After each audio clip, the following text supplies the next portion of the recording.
My stepdaughter slid a plate of half-eaten birthday cake across the kitchen island and told me to clean it up like the help I was. My husband laughed until tears ran down his face. I stood there covered in chocolate frosting in front of 50 people and made the quietest, most dangerous decision of my entire life. My name is Cassandra Webb. I am 36 years old, and I want to be honest with you right from the start, because this story has parts that do not make me look good either. I made mistakes. I stayed too long. I told myself the situation would improve when I knew, somewhere deep down, that it never would. I am not a perfect person, and I was not a perfect wife. But I was a faithful one, and I worked myself to the bone for a family that had decided before I ever walked through their door that I was beneath them. I am a forensic accountant. I work for a financial investigations firm based in Dallas, and my job is to find money that people are trying to hide. I trace fraudulent wire transfers, I map corporate embezzlement schemes, and I have testified in federal court 11 times. I am good at my job. Genuinely good. But I need you to understand something important before you form a picture of me as some kind of untouchable genius who had everything figured out. I did not. I spent nearly 3 years inside a marriage that was quietly suffocating me, and I stayed because I kept believing that love and patience and effort were enough to fix something that was broken at its foundation. I was wrong about that for a long time. Marcus Webb was 44 when we met at a fundraising gala for a children's hospital in Fort Worth. He was charming in the way that certain men are charming, the kind that makes you feel like the most interesting person in any room, right up until they no longer need to impress you. He was a regional sales director for Apex Shipping, a mid-sized freight company with offices across the Southwest. He wore tailored suits to casual dinners, dropped the name of his country club into conversations the way other people drop salt, and spoke about his income in vague but impressive-sounding terms. I was drawn to his confidence. I mistook performance for substance, and that mistake cost me 3 years. Marcus had a daughter from his first marriage named Kayla. She was 16 when Marcus and I started dating, and 17 when we got married. From our very first meeting, she looked at me the way you look at a stain on a white shirt, like something that had arrived uninvited and needed to be removed. I tried everything. I took her shopping. I showed up to her volleyball games. I remembered her friends' names. I learned which brands of coffee creamer she liked and kept them stocked without being asked. None of it mattered. In Kayla's mind, I was a placeholder, a temporary inconvenience between her father's last marriage and whatever came next, and she was not interested in pretending otherwise. Marcus thought her behavior was funny. Not cruel. Funny. He called it her personality. He said she was just strong-willed and that I needed to give her time. What he actually meant was that he was never going to tell his daughter to treat me like a human being, because doing so would have required him to acknowledge that she was wrong, and Marcus Webb did not easily admit that people he loved were capable of being wrong. I worked from home. My job required deep concentration, long hours, and the kind of mental focus that is hard to explain to someone who has never had to reconstruct a financial crime from a folder of encrypted spreadsheets. I wore comfortable clothes. Leggings, soft joggers, oversized pullovers. Marcus hated this. Not because he worked from home and had to look at me, but because on the occasions when his friends or Kayla's friends came over, he felt that my appearance reflected on him. He started making comments. Small ones at first. Asking if I was planning to get dressed today. Mentioning that I might want to put on something nicer before people arrived. Then the comments became something he said in front of others, delivered with a laugh that invited everyone around him to laugh too. I did not fight back. That is the part one I'm least proud of. I absorbed it. I told myself it was not worth the argument, that I was above it, that responding would only escalate things. But the real reason I stayed quiet was that I had started to believe, in the slow and invisible way that happens when someone chips at you long enough, that maybe he had a point. Maybe I was not trying hard enough. Maybe I was not enough. The October night of Kayla's 19th birthday party was the culmination of everything that had been building for 3 years. Marcus had invited 50 people to our house, colleagues from Apex, wives from the country club, Kayla's university friends. I had spent the entire morning coordinating the catering company, the florist, and the sound system because Marcus had made the guest list and done nothing else. I had also spent the previous 48 hours without sleep finishing an urgent fraud report for a client whose federal trial was 2 weeks away. I was running entirely on coffee and obligation. I came downstairs at 10 that night in a gray pullover and a bun, just trying to get to the kitchen for a cup of coffee strong enough to carry me through one more hour of work. The kitchen was packed. Kayla was holding court at the center of the marble island, surrounded by gift bags and the kind of friends who laugh at everything you say because you are paying for their drinks. I walked over quietly and handed her a small box. Inside was a gold necklace I had bought with my own bonus money. I want to be honest about why I bought it. Part of me genuinely wanted to make her happy. But part of me, the tired and beaten down part, was still trying to earn my place in a family that had already decided I did not belong. That is the part that still embarrasses me. Kayla opened the box, looked at the necklace, and sighed loud enough to stop every conversation in the room. Then she picked up her half-eaten slice of birthday cake and slid the plate hard across the marble island, sending it straight into my stomach. Chocolate frosting smeared across my pullover in a dark, ugly streak. She looked at me with absolute contempt and said I dressed like the hired help and I might as well start acting like it and clean up the mess. I looked at Marcus. He was standing 8 feet away holding a glass of bourbon, surrounded by his golf friends, and he laughed. Not a nervous laugh. Not an uncomfortable laugh. A full, delighted, deep laugh that told me he thought this was genuinely funny. His friends joined in. One of them said something I could not fully hear over the music, and Marcus laughed again, louder this time, and shook his head at me like I was a sitcom character who had wandered into the wrong scene. Here is what I want you to understand about that moment. I did not feel rage. I had expected rage, had braced for it without knowing I was bracing, but what actually arrived was something colder and much more final. It was clarity. The kind that only comes when the last small remaining hope you were protecting without admitting it simply stops existing. I was not going to cry in front of these people. I was not going to raise my voice or throw something or give Marcus the dramatic scene he could later describe to his friends as proof that I was unstable. I was going to be precise. I reached into the pocket of my pullover and closed my fingers around my house keys. The ring was heavy, for keys and a small fob for the security system I had paid to have installed when we moved in.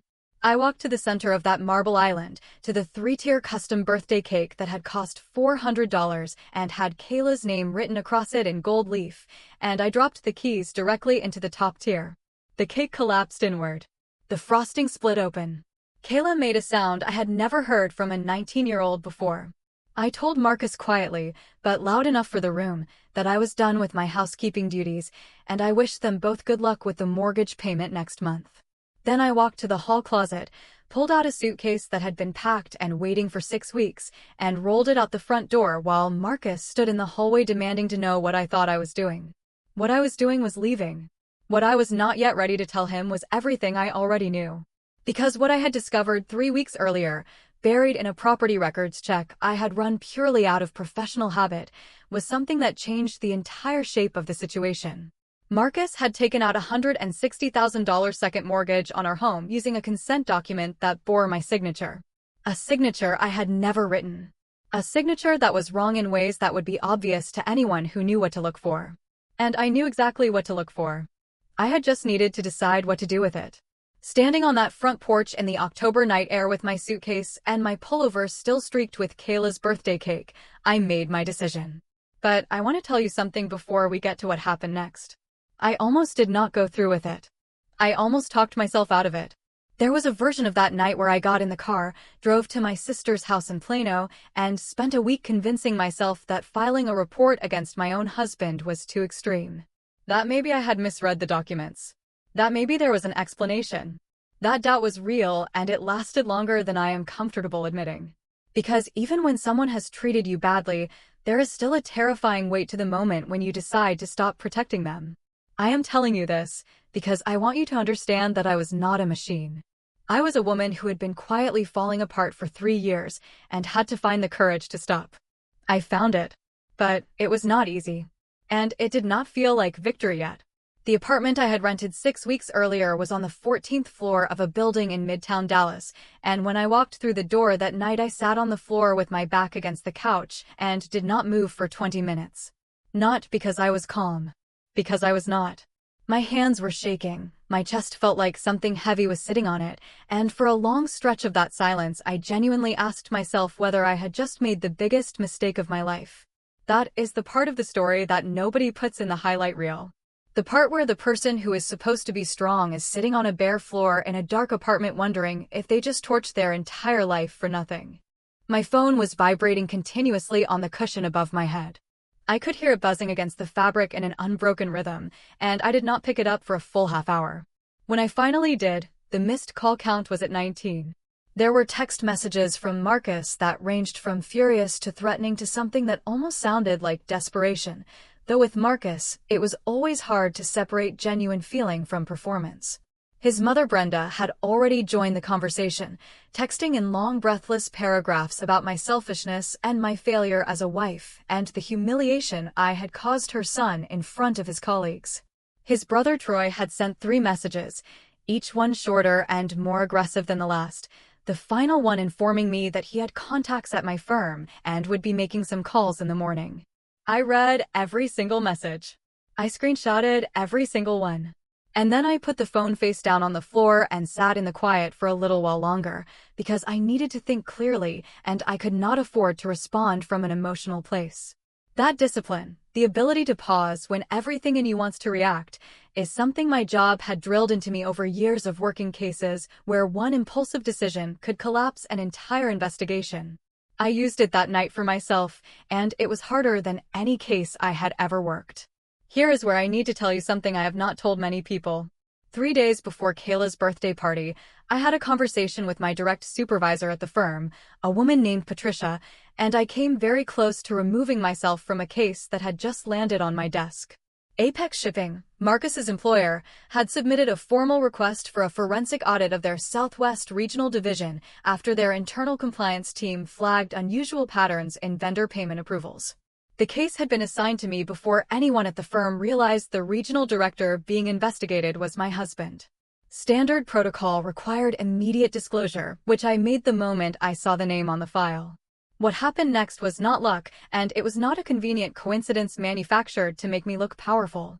Patricia referred the conflict disclosure to the firm's ethics board, and the ethics board spent 4 days reviewing the situation before concluding that because the audit had been independently initiated by the client and all findings would be derived exclusively from raw server data with no reliance on any personal knowledge I held about Marcus, I could continue under direct supervision with full documentation of every step.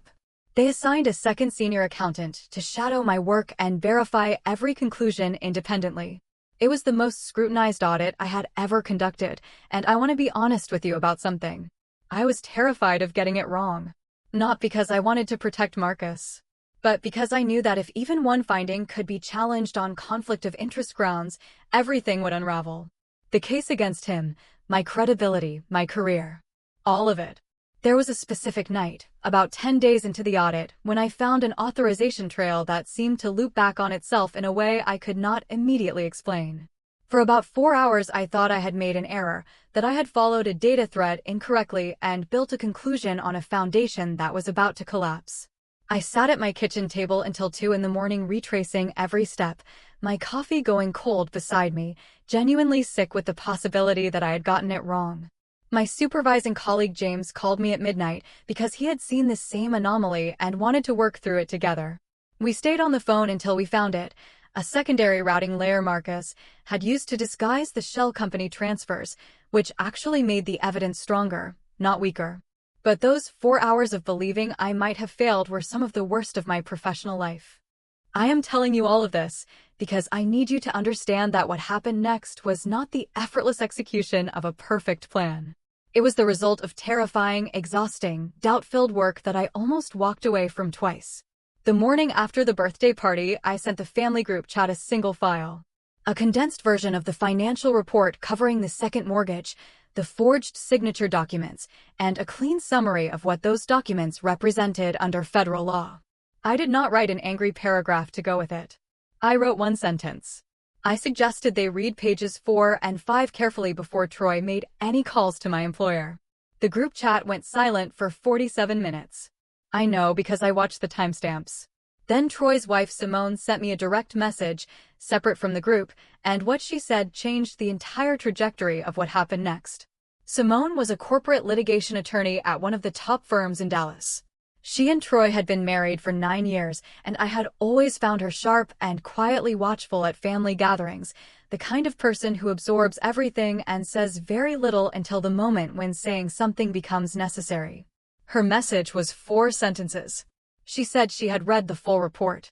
She said the forged signature alone was sufficient for a federal charge. She said she had something I needed to see, and she asked if she could meet me that morning. We met at a coffee shop in Uptown at 9. Simone arrived in a charcoal blazer with a leather folio under her arm and the expression of someone who had made a decision and was completely at peace with it. She ordered an espresso, sat across from me, and slid a folder across the table. Inside was a printed email chain, 14 messages long, between Marcus and a private lender in Fort Worth. The emails documented not just the second mortgage, but a conversation in which Marcus had explicitly discussed how to structure the forged consent to avoid triggering the lender's standard verification process. He had asked specific questions about which notary verification steps could be bypassed for online submissions. The lender's representative had answered in writing. I looked up at Simone and asked her how she had this. She told me she had found it 6 months ago when Troy had accidentally left Marcus's email open on their shared home computer. She had read enough to know what it was, photographed the screen, and saved the images without telling anyone. She had been waiting, she said, to understand what to do with it. She had not told Troy because Troy, despite his loud loyalty to his brother, would have buried it to protect the family name. She had not told me because at that point she had no way of knowing whether I was a willing participant in whatever Marcus was doing. Then she said something that stayed with me. She said she had watched me at every family gathering for 3 years, always arriving with something homemade or thoughtful, always being the last one to sit down at the dinner table because I was still helping in the kitchen, always laughing politely at jokes that were made at my expense. She said she had wanted to say something a dozen times and had not, and that sitting across from me now with this folder felt like the least she could do. I did not cry in that coffee shop. But it was close. With Simone's email documentation added to my existing forensic report, the evidence package became something that no defense attorney could reasonably challenge. The forged signature, the explicit written conversation about bypassing verification, the shell company registrations, the IP address trails, the corporate fund transfers, all of it cross-referenced and authenticated. I submitted the complete package to the Federal Whistleblower Division that afternoon. Not through my firm. Personally. As a private citizen reporting a federal crime committed against me directly. What I did not know when I submitted that package was that Apex Shipping's board had already been tipped off by their own compliance team and had contacted the FBI independently 2 days earlier.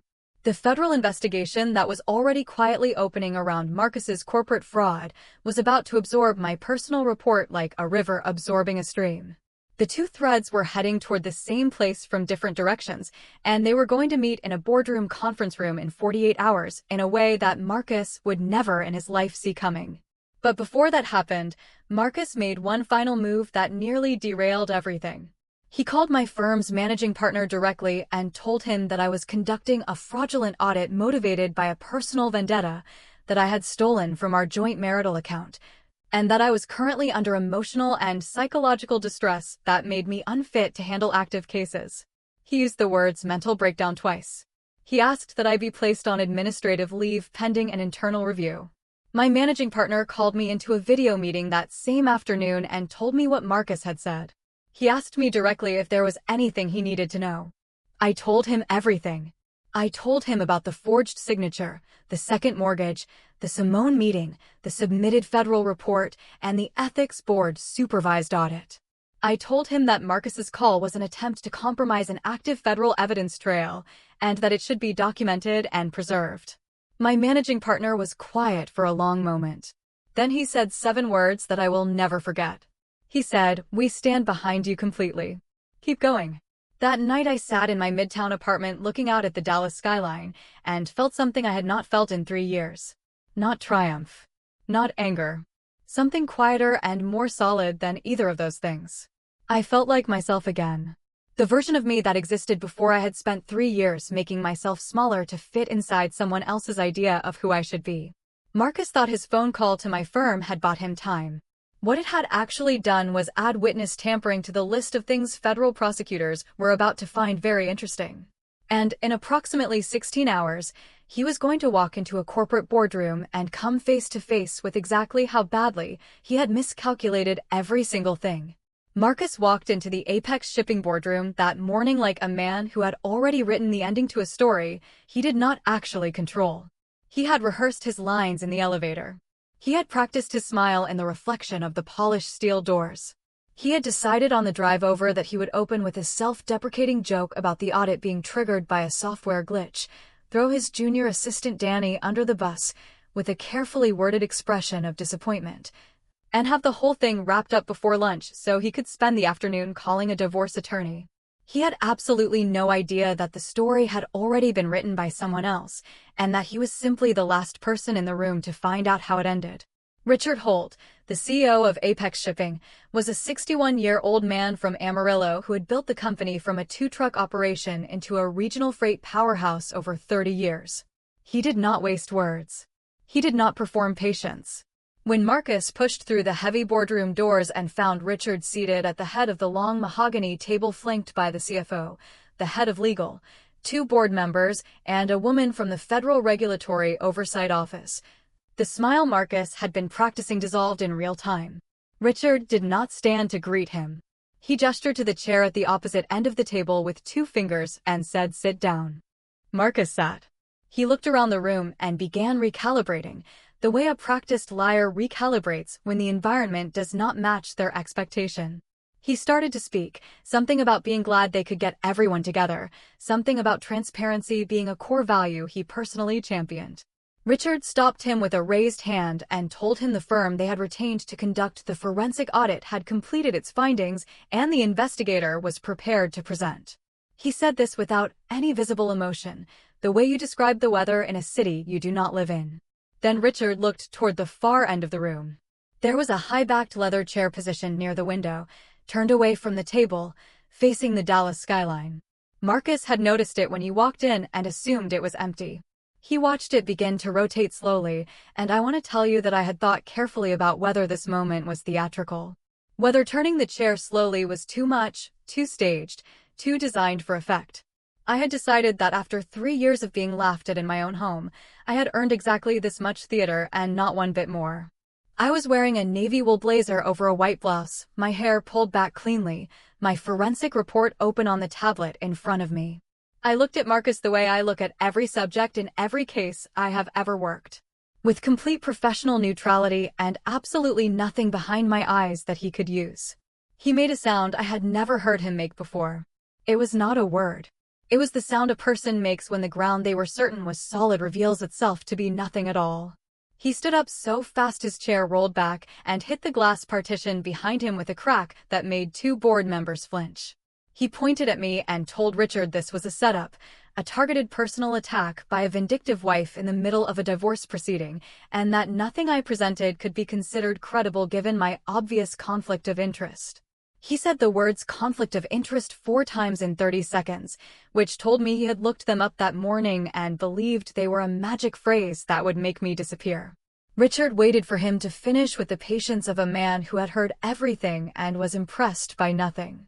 Then he told Marcus that the forensic investigator's engagement had been reviewed and approved by the firm's ethics board under full supervision, that a second senior accountant had independently verified every finding, and that the conflict of interest had been disclosed, documented, and adjudicated before a single piece of data was analyzed. He told Marcus that if he said the words conflict of interest one more time, he would ask security to wait outside the door. Marcus sat back down. His collar was already darkening with sweat. I began my presentation. I had done this 11 times in federal proceedings and dozens more in corporate settings, and I had learned that the most devastating thing you can do with damning evidence is present it quietly. No drama, no editorializing, no visible satisfaction. Just the numbers, the dates, the routing codes, and the documented trail that connects them all. I walked the room through 8 months of fraudulent vendor payments totaling $217,000, routed through 3 shell companies registered in Delaware within days of each corresponding payment approval. I showed them the IP addresses used to authorize each transfer, all traced to Marcus's company laptop, his personal phone, and on 4 separate occasions, the wireless network of the Riverside Country Club. where Marcus had billed 3 of those authorization sessions to Apex Shipping as client entertainment expenses while simultaneously stealing from the same company whose card he was running at the bar. I showed them where the money went. $43,000 to the car dealership where Kayla's sports car had been ordered. $61,000 distributed across 5 credit cards in Marcus's name, used for tailored clothing, luxury hotel stays, and a golf resort trip to Arizona that had been submitted to Apex as a regional sales conference with a fabricated attendee list. The remaining funds absorbed into a pattern of retail and restaurant charges that painted the precise picture of a man performing wealth he did not possess for an audience whose opinion he valued more than his own integrity. The head of legal stopped taking notes at some point and simply stared at the screen. The CFO had his hand pressed flat against the table like he needed something solid to hold on to. Marcus had stopped looking at the projection screen and was staring at a fixed point on the mahogany surface in front of him with the expression of a person doing rapid internal calculations and finding that every answer comes out wrong. Then I moved to the second section of the presentation, and this was the part that shifted the temperature in the room from cold to something closer to airless. I presented the forged mortgage documents.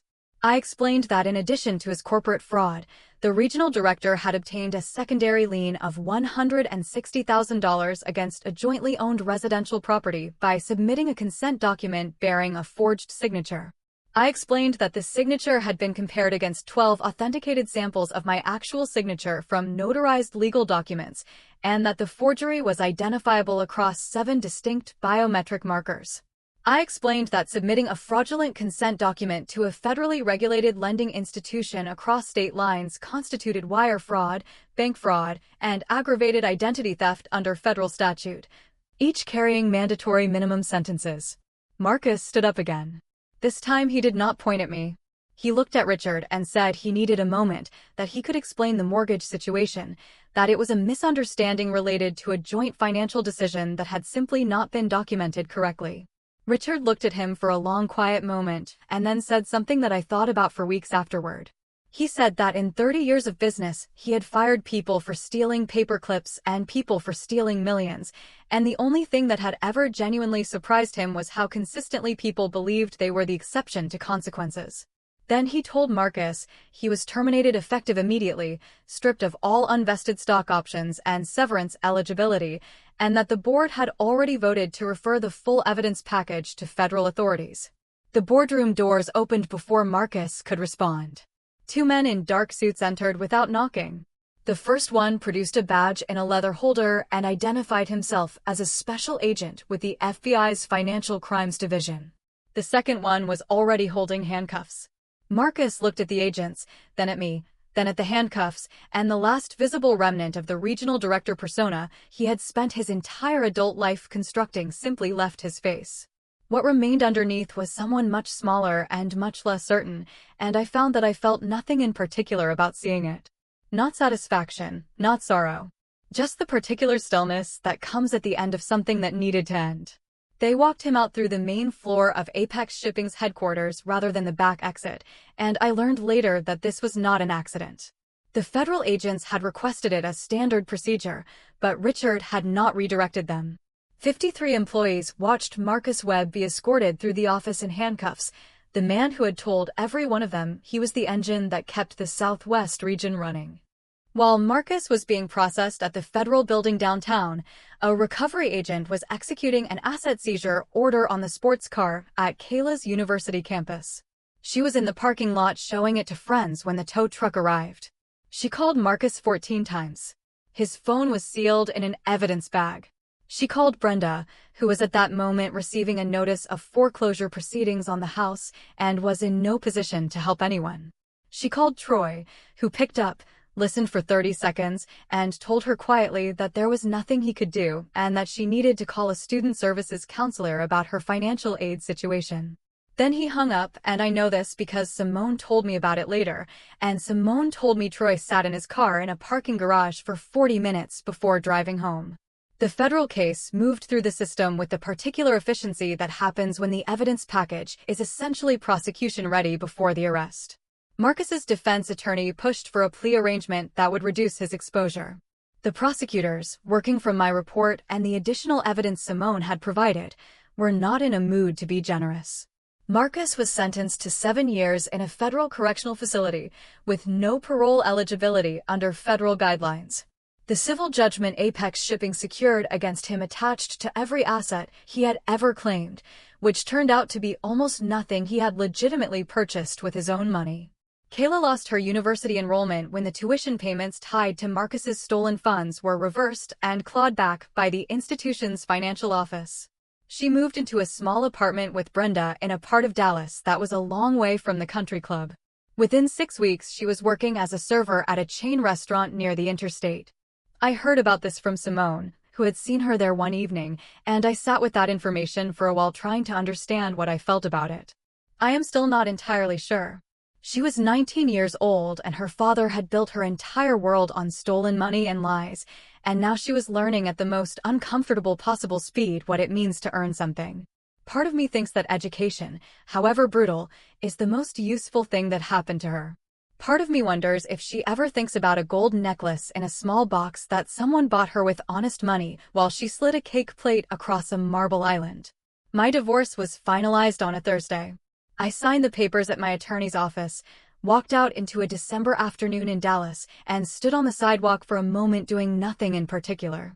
Just breathing. The promotion to senior partner at my firm came through the following week, the audit of Apex Shipping having added a chapter to my professional record that my colleagues still reference in firm meetings. I purchased my apartment outright in January. My name only, on a deed that nobody forged, for a home that nobody else's money paid for. Simone and I have dinner every few weeks. She filed for divorce from Troy 4 months after everything happened, citing a fundamental difference in how they each defined loyalty and honesty. She seems lighter. We do not talk about Marcus or Kayla or any of it very much anymore.